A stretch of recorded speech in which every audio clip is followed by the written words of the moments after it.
Hi, I've been in business for 15 years and I've had three businesses during that time. I've been a psychotherapist business. I've also been a marketing consultant, and I've also been a marketing expert working with coaches and consultants, which is what I do now as part of Client Nectar.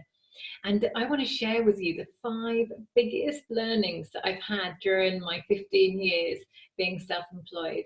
And my first biggest learning has got to be just to follow your heart.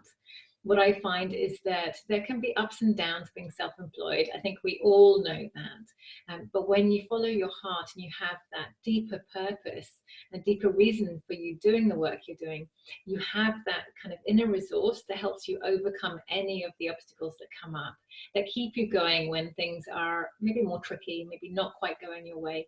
But you start to realize that even the obstacles that come up are really there helping you to direct yourself in the right direction to actually being successful. And now my second biggest learning has got to be to start before you're ready. Oh my goodness, I spent 3 years developing a website for my second business. And when I launched, I then actually changed the website almost immediately. So it was really a complete waste of time waiting that long. And I also think it's really important when you're actually in business to act on your ideas quickly, not just like let them kind of sit there for ages. No, that's what you need to do, because your results are directly connected to what you act on, what you complete. So I would definitely say start before you're ready. Don't worry until you've got your program fully created. Don't worry until you've got all of the all of the slides and the webinars and trainings made for your program. Just sell it. Just sell it straight up. That's what I always do with my new products. I just write out a plan of what I'm going to offer, and then I sell it before I actually make it. So it's the same with ideas as well. Ideas you have growing your business, ideas you have developing your business. Do it before you're ready. Just get them out there. And my third biggest learning really has got to be about doing more of what's already working. It is so easy as a business owner when you see something that's working to just go, I need to go and try something else instead of doing what's already working. And actually so many of us stop doing the thing that's actually working and try something new just for the sake of it.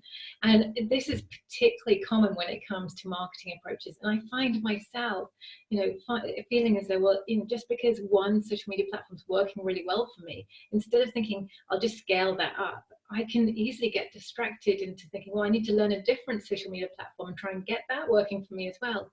But what I've noticed in my own business is that the way that I've been able to scale fast and grow my business has been to rein myself in from those impulses and to be able to focus on doing more of what's already working.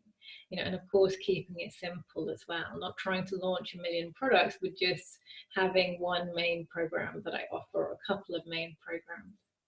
And my fourth biggest learning from being in business for 15 years, and this has been such a big part of my whole journey of the last 15 years, is actually to prioritize my needs first. And that might sound quite odd, because when you're in business, you have so many other people that are really important, like your clients and your staff.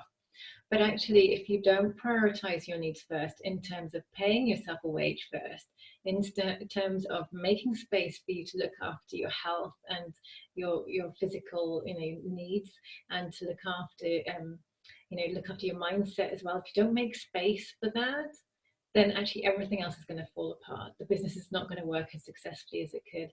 So it's really important to prioritize your needs, even before your needs of your clients or your staff or anyone else. You've got to schedule in the non-negotiables, like your exercise every day, like your meditation, whatever it is for you. For me, it's like having a home-cooked meal twice a day and making it from scratch, having time for doing that. That's really important to me.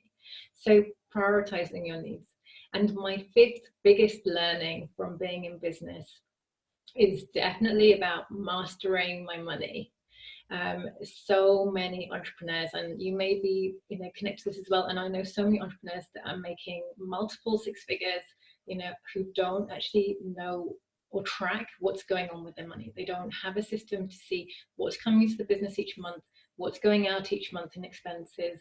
And this can lead you to be in quite a difficult situation come the end of the year, and you might find that actually you make a loss rather than a profit.